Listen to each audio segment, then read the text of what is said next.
Guys, tunghayan niyo po at nandito po kami sa ilog ng Burwang, Linambasan, Capiz. Kung saan po nandito kami nagtitipon-tipon ngayon para magsaya, para magkaroon ng banding ang bawat pamilya. Ayan guys, nandito po kami nagpapalutang-lutang ngayon para po maparamdam sa aming pamilya ang kunting kasiyahan at kaligayahan ng bawat isa.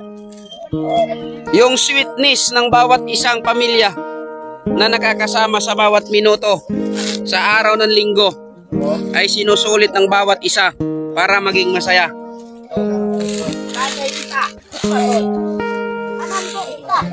Dito po sa liguan na ito ay magandang gawin ang pagsama-sama at pagbanding ng bawat isa sa inyong pamilya. Nandito po kami sa Burwang guys, sa Barangay Linambasan, Hamindan, Capiz. Ito po ang barangay na maligalig at masaya ang bawat isa. Nagtutulungan ang bawat isa dahil yan ang motto ng Hamindan.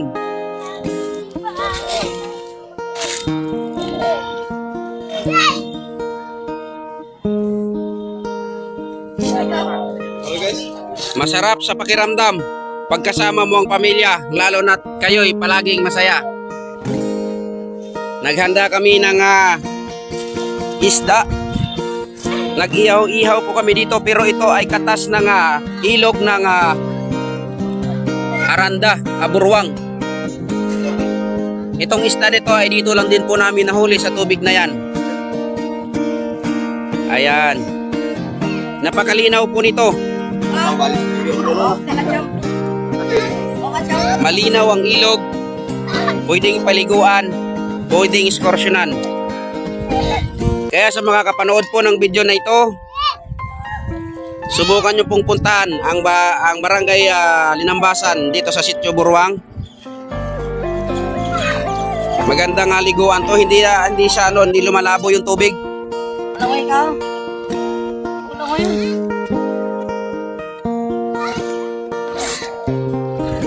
Medyo malumot nga lang ng kaunti, pero kaya naman.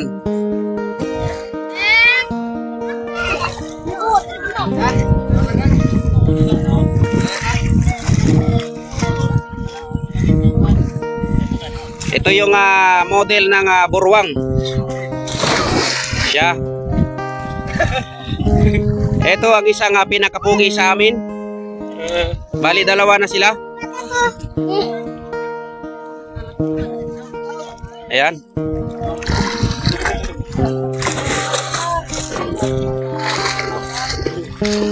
Yung mga magagaling manghuli ng tilapia dito sa Burwang, ito yun sila. Ayan oh, naghahanda na sila ng panghuli ng tilapia.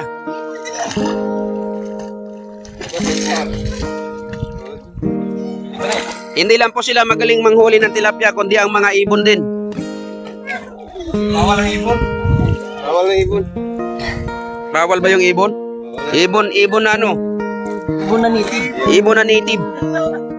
Ibon na manok. Ayan oh. Masarap. Masarap itong inihaw. Fresh na fresh pa yung tilapia talaga guys. Masarap talaga siya kainin ito kasi pagka fresh talaga yung tilapia, masarap na yung lasa.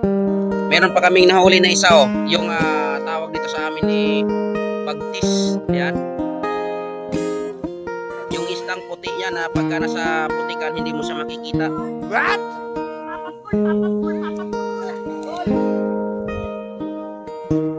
Yan guys, sundan nyo na lang po ang susunod na kabanata.